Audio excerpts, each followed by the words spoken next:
एक समय की बात है। एक बड़े राज्य में राजा महाराजा राम सिंह का शासन था। वह बहुत ही न्यायप्रिय और लोकप्रिय राजा थे। उनके राज्य में सभी लोग खुशहाल थे।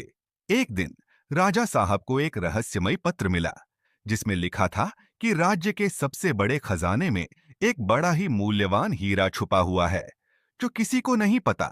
पत्र में हीरे का कोई सुराग नहीं था, लेकिन एक पहेली थी। जहां सूरज नहीं पहुंचता, वहां मैं हूं छुपा हुआ। ढूंढो मुझे, लेकिन सावधानी से, क्योंकि मेरी रखवाली एक बड़ा सा सांप करता है।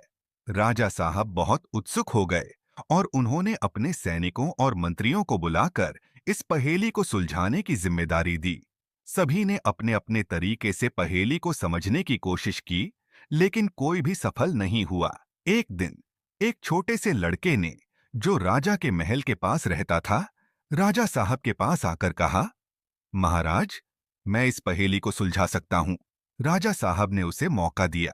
लड़के ने पहेली को ध्यान से पढ़ा और कहा, महाराज, मुझे लगता है कि हीरा राज्य के सबसे पुराने मंदिर में छुपा हुआ है, जो जंगल के बीच में है। वहां सूरज की किरणें नहीं पहुंचती और मंदिर के पास एक बड़ा सा सांप जरूर होगा। राजा साहब और उनके सैनिक मंदिर की ओर चल दिए।